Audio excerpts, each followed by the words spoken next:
Hello and welcome everyone to the second in a two-part webinar called Establishing a New Normal. This week, Paul North, Head of Solutions at Asset Future, will be talking to us about understanding asset management priorities in changing businesses. I'm Lucy Mitchell and I'll be chairing today's session. I'm the National Lead for Women in Asset Management, a special interest group of the Asset Management Council. Our purpose is to grow women's awareness of asset management to promote the exchange of ideas that will enable women to influence working practices and deliver increased value from assets. If you'd like to get involved in this group, please let me know. So without further ado, let me introduce Paul.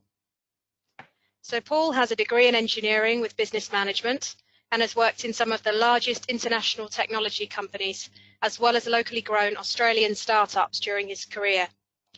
Drawing on nearly 20 years' experience, he specialises in software and technology, driving high-level business outcomes across both government and private sectors. Paul, over to you. Thank you very much. Just going to do a quick sound and sight check. Hear me okay and see my first slide, is that correct? Correct on both counts, Paul, thanks. Beautiful, thank you very much. Let's take it away. All right, so we're going to talk about establishing a new normal. You know, there's a plethora of opinion pieces and thoughts.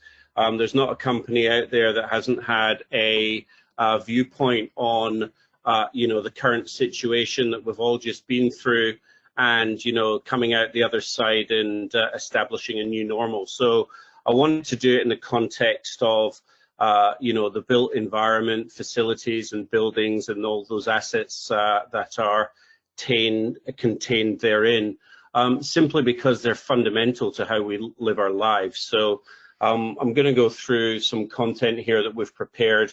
I'd love to get your feedback on some of the musings that we're going to discuss over the course of the next 20 to 25 minutes.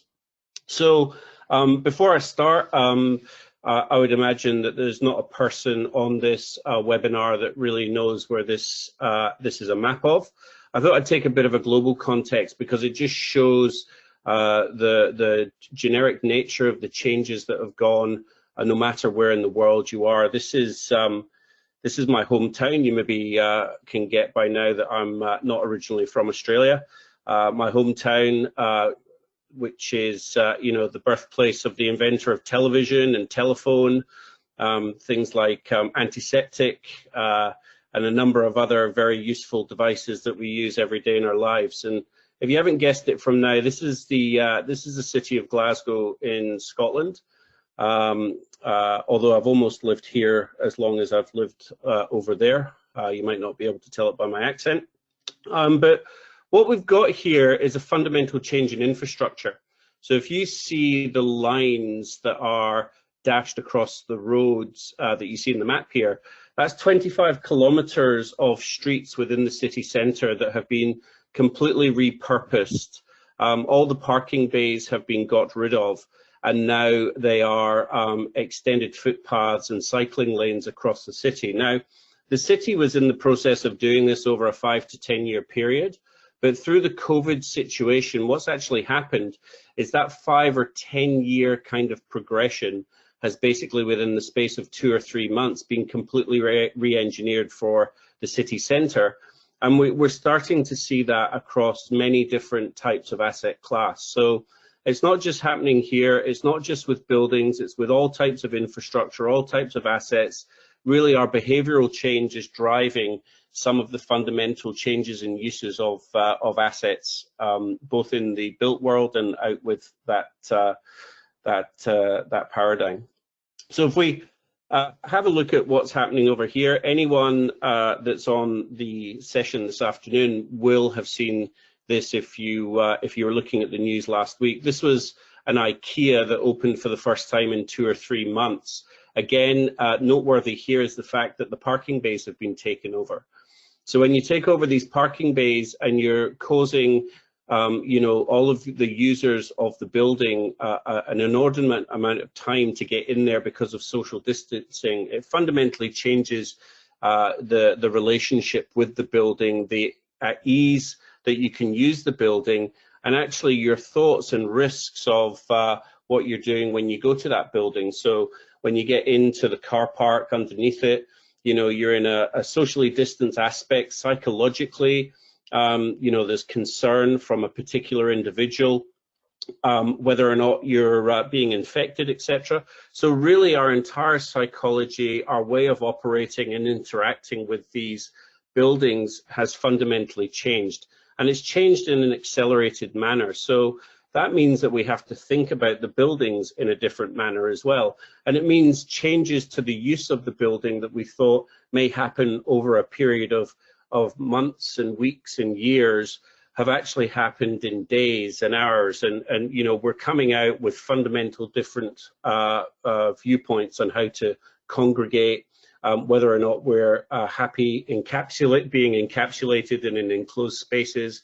And that's changing the narrative of how a building's used, what the strategy of that building is, how well you can monetize the use of that building, and how it's being degraded if it's not being utilized as much. Because at the end of the day, it's about the customer. So again, in retail, in the week that two of the best known names in retail here in Australia were actually overtaken by Kogan in terms of overall value, you can see that bricks and mortar is under attack in a lot of areas. And who knows if it'll actually go back? You know, who would have thought 5 years ago that a small website like Kogan.com would now be worth more in terms of total value than both David Jones and Myer? Now that has to say something about ease and simplicity of use. It also has something to say about you know, a level of risk exposure. It also has a lot to say about demographics who haven't necessarily used digital ways of buying things previously, now see how easy it is, and they would prefer to do that than go to a shopping center or a Westfield or, you know, any of the other shopping centers out there. So we've got to have a think about how our relationship with buildings has changed, and whether or not it's going to go back to what it was before we all went into lockdown 3 months or so ago. Okay, now if we take that to a number of different industries, I'll give you a few examples. So Asset Future is actually owned by a parent called Asset Link Services. They do a number of facility management services across different industries.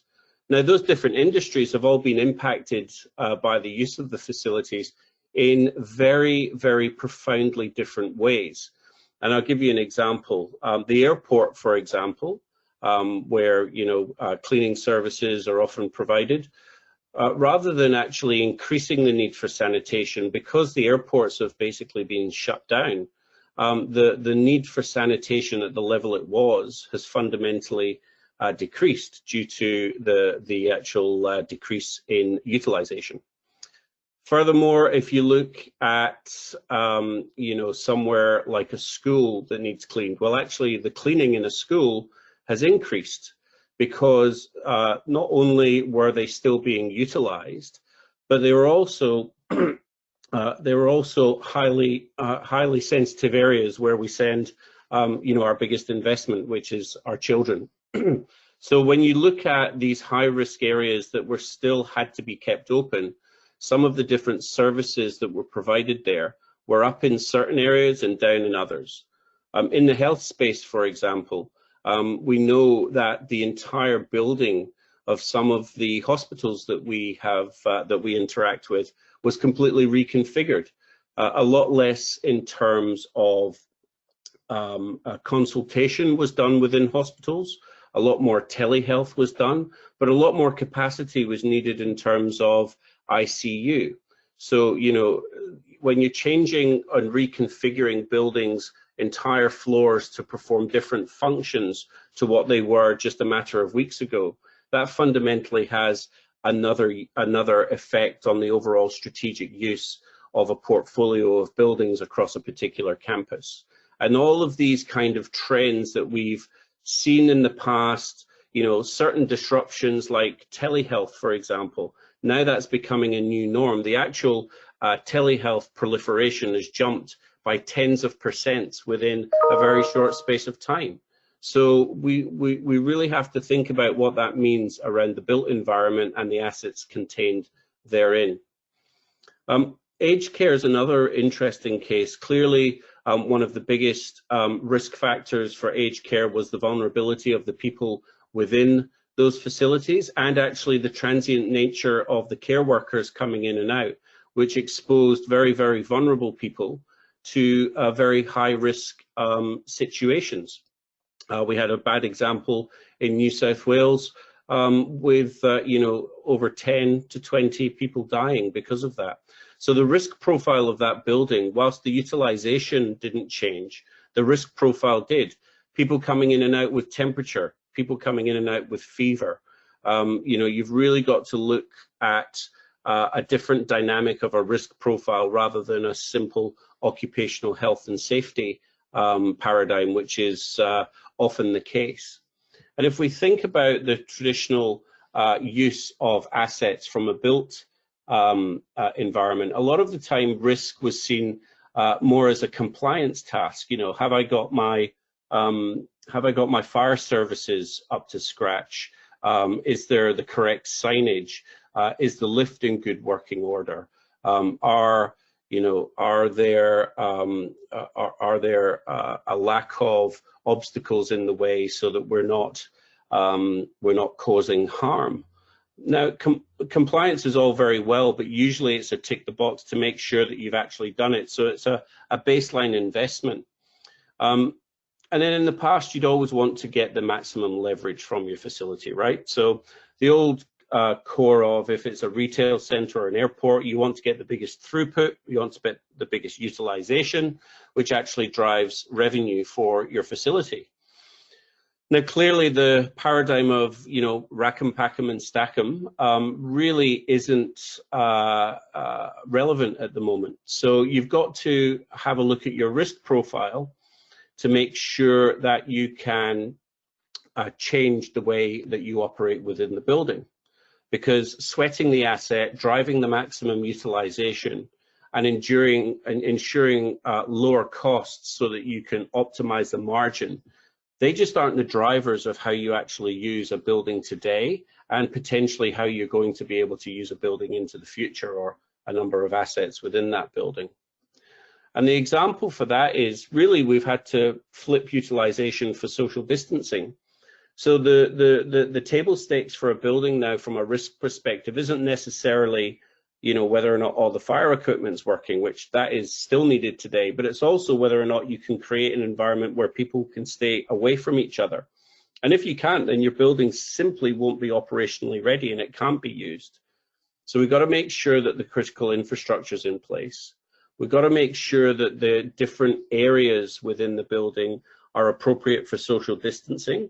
And as I gave in the example earlier, with aged care, that you have things like either biometric or heat-based analyses so that you can catch people with a fever as they're entering a building. Thermal imaging is, a new frontier which is starting to become a normal within a building, but it actually means that the areas of entry and exit are high-risk areas now that have to be invested in your building portfolio.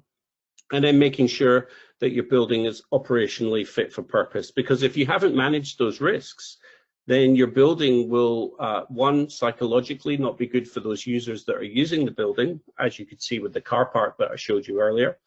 And if that's the case, then people will simply choose with their feet. They won't come into the building, they won't use it for the purposes that it was previously used for, and they'll decide to go online or do things digitally as their new normal.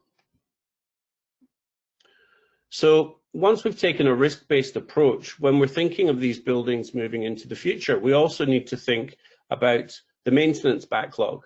So if we've had buildings that weren't able to be maintained during lockdown, there's probably a number of unforeseen maintenance activities that haven't been performed. You don't even know if there's assets that maybe weren't maintained at the right level and therefore they've fallen down a threshold that is that is worthwhile or that is actually compliant with your procedures and policies. Your risk will have gone up as well, because you don't necessarily know where you need to maintain those assets that haven't been maintained appropriately. And again, if you're not able to create that safe environment that's fit for purpose, the building's ability to generate revenue will also suffer as well. So risk-based methodology first, and then obviously making sure that your maintenance backlog has been stabilized and well adhered and looked after.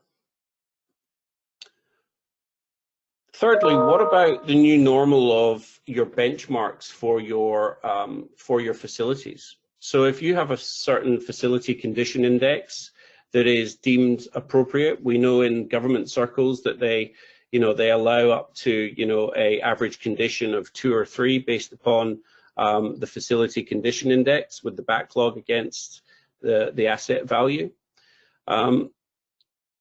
Nowadays, because the building's not being utilized as much, because the revenue isn't as strong coming through a commercial building, or maybe there isn't the budget in a government context to maintain the building to such a high standard, it may take a reconfiguration of the overall portfolio's facility condition index to make sure that the budgets are aligned with the risk profile to be able to keep the thing operational at a time when the utilization has fundamentally changed.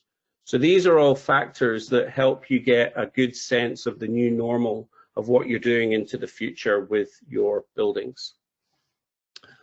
So once we've benchmarked all of our facilities for their condition, we've actually calibrated it appropriately so that we can keep a condition to the right level.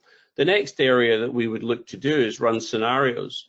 Well, what if our utilization is able to increase by a factor of 2 over the next 6 months?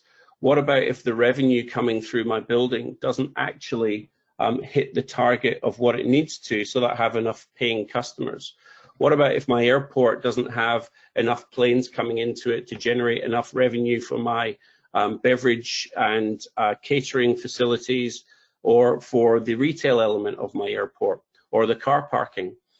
What about if my hospital now fundamentally doesn't have to have so many people coming in and out of the building to get a consultation, and that it's only critical care and people that are in for longer term that we have to cater for? All of these scenarios generate all of these different utilization scenarios. When they create the different utilization scenarios, it means that your building degrades at a different rate. When your building degrades at a different rate, you really need to think about whether you increase or you can decrease your maintenance strategy across your portfolio in order to keep the facility condition index at a level that's appropriate for your organization. So just as we saw today with the government deciding to end the free daycare facility for the government, there's a lot of tweaking of levers that are happening around the economy at the moment. They're very similar to the strategy that you employ for your large asset portfolio. You have to play with those levers in order to get the right strategy and the right outcome for the businesses that you are serving out there, whether or not they're state government, a public sector, or one of the industries that we've mentioned previously. And once you've actually got the right scenarios that you feel are right for the business, that will really feed into your strategic asset management plan. So once we've made all the different decisions around how we're using the buildings, whether or not it's an aged care facility or a hospital, when you do change those maintenance strategies, when you do change those investment profiles, that might have ramifications in 5, 10, 15 years that you might not have envisaged today. That might mean that the building that perhaps would have been refurbished in 5 or 10 years, now the backlog has got to a certain perspective that instead of renovating it, it's going to be more cost effective to completely replace it. I think really when we're looking at how we change those different levers and scenarios that I mentioned earlier in the session, what I was effectively saying is that we have to make sure that we have the right strategy that drives the right outcome, and that a very small change today and a decision that you make today can have a very, very large consequence in the future. And, you know, replacing an entire building is a very, very, very big financial commitment that perhaps, you know, making a decision today that's a smaller commitment fundamentally affects whether or not you have to do that. So really having a look from the very first principles of those buildings, what the new utilization is and how you go about it. And you do that really by getting hold of the data within that portfolio. It was interesting a couple of days ago, anyone that's on LinkedIn, the New South Wales government recently mentioned the fact that they wanted to have the most effective and accurate digital twin of the buildings in the state. So what you see now is government realizes fundamentally that all of those levers that you pull around asset portfolios has to be data driven in order to have those strategic discussions with the funding body, whether it's a finance department within a private entity or a treasury department, or whether it's a university finance department as well. If the data is not there, it's very difficult to have proper discussions in how the funding profile needs to change to fulfill the strategic objectives of those organizations. And if government's now starting to work with data-driven facilities and that's their normal, then that will start to drive a commoditization of the use of data. So if you're not using data to make those decisions, then you're simply being left behind by your competitors, by other universities, by facilities management companies that have got a hold of their data, or by another airport that's just able to create a nice and better user experience, as we will soon have here, having 2 airports in Sydney in the not too distant future. So using data to get that strategy right, understanding the consequences and the opportunities of your actions today and what they do for your business in the future is what helps us as an organization drive value and helps you as strategic asset managers show your true value at the executive and board level of an organization. So if I was to really wrap up and talk about what we feel the new normal is, we think risk has got a very strong space to play in the discussion at the moment, simply because if you haven't managed your risk and reconfigured your risk profile, then your building might not be fit for purpose and fit for operational use. And if it isn't fit for operational use, it won't be able to sustain itself, its funding model, and how it operates with the people that function within the facilities. The problem is you need to have your basics right. If you don't know what you've got, where it is, what condition it's in, and how much you're spending on it, then you're probably overspending and you haven't got the basics right to help you achieve ISO standards for asset management and to have that proper board level discussion around how you can add value to your organization.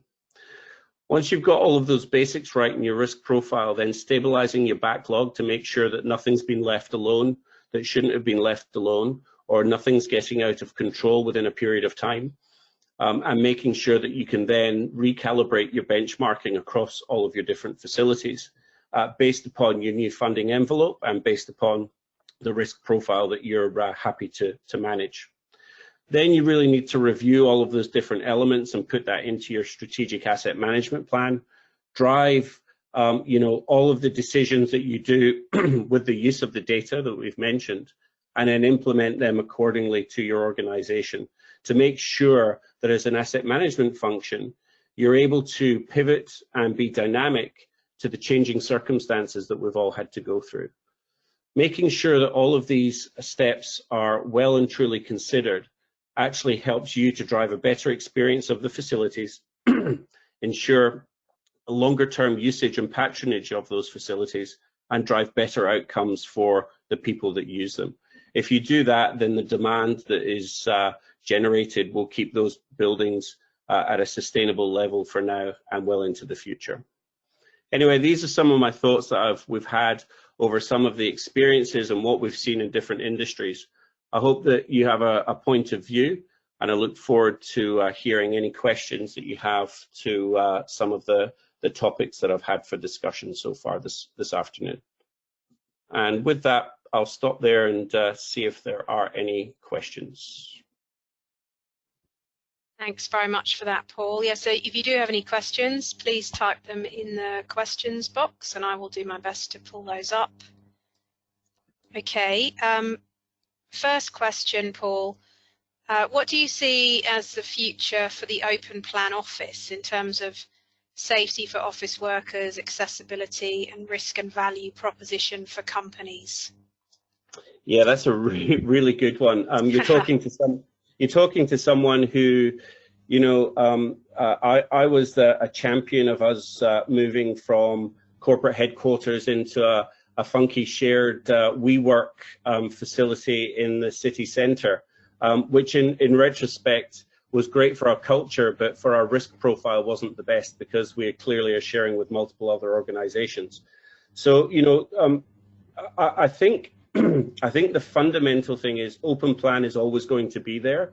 The days of us going back to, you know, the dividers and the non-collaborative environment just doesn't seem to me to be something that we have an appetite for, just as a species, actually, because I think it drives the wrong behavior. There may be more, you know, clear there'll be more spacing. That has to happen, right? Because you're not compliant. And as I said, the risk profile, if you can't operate under a socially distant risk profile, then your building's not going to be able to be used. So first of all, we'll all be spacing out more. Second of all, there'll be less people in buildings. I think we've now got to a stage where we all trust each other working from home. I think there's been, in the past, there was always that taboo of someone working from home too much or just not being in the office. I just think that's been completely wiped away as it should have been. And therefore, I think we will manage our risk through a lot lower usage of office space, much more hybrid connectivity between being in an office in an open space, or maybe being in a large office with a couple of individuals, and then also having digital connections through different channels, whether they're social connections or whether they're you know, through Zoom or one of those companies that I wish I'd invested in 6 months ago. So yeah, I think there's a lot of change that's happening in the office environment, and I think it's long overdue. I think what it will do, though, for the corporate real estate industry is it will really put their long-term growth and revenue generation prospects under a lot of pressure, which might filter through down to the economy as well. There's a related question here, Paul, that if working from home becomes the new normal, how will facilities and building owners deal with the reduction in demand?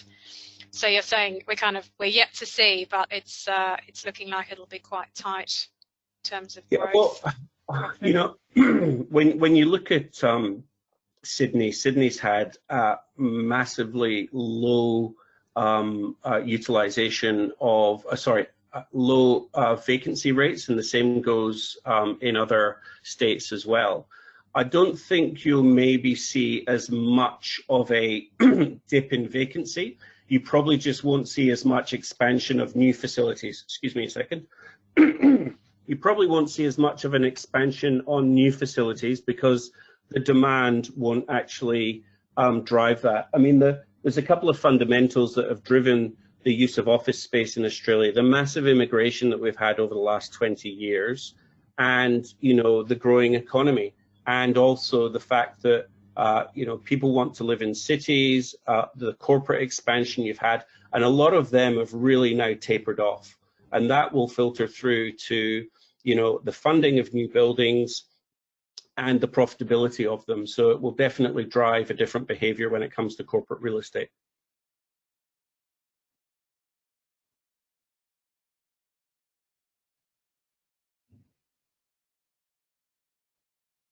Hello? Hello, I think we lost. Hello, Paul. I think we lost you there just briefly. Okay, I'm back. Where did we get to? About halfway through, I think, Paul. Ah, well, I can tell you that the answer I gave was really good.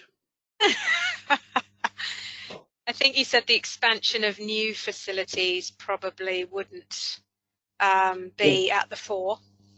Yeah, so new buildings, simply the rate of new buildings will slow down because the demand isn't there. As I mentioned, I don't think you maybe heard it, but the thing that's driven the expansion in the corporate environment isn't just the economy, it's been mass immigration into Australia over the last couple of decades. And if that slows down because less people are allowed into the country, if the growth of our economy slows down because of the shock it's got, and we can't actually get larger utilization and profitability out of the facilities that we do have, and less people are going into cities to work, then that has a fundamental effect on that entire corporate real estate industry, right? Yeah, absolutely. I think that connection problem was mine, Paul. Heidi's just informed me. Well, I hope everyone enjoyed my rehashing of the same question. No, that's fine. That's fine. So I'm just having a look at a few more questions. What are the challenges do you see in trying to forecast this usage and future demand for facilities? Yeah, good question. The forecasting of facilities always has one fundamental issue, is you always forecast based on a set of assumptions that you believe to be correct, but the day-to-day goings on within a building are never really 100% aligned to the assumptions that you make. So you have a number of different factors that drive the aging and degradation of facilities, and that actually drives then the underlying funding profile that you need for the building. So first and foremost, if a building is being utilized at design utilization level, or if it's been overutilized or underutilized, those fundamentally change over periods of time. Forecasts of, you know, how many people move to a city are never completely accurate. So schools are getting larger populations of pupils. Airports are getting, you know, fluctuating throughput of travelers.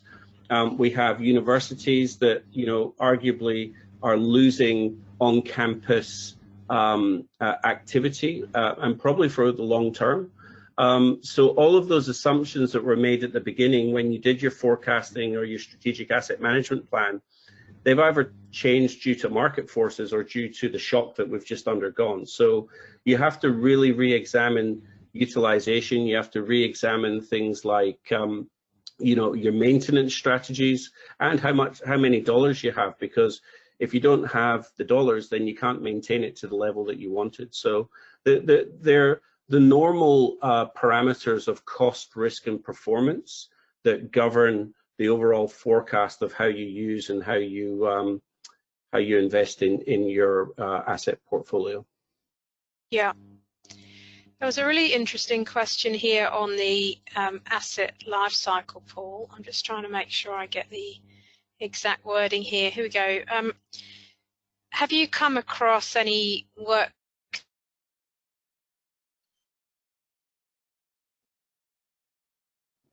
We've lost you again, Lucy, I'm afraid.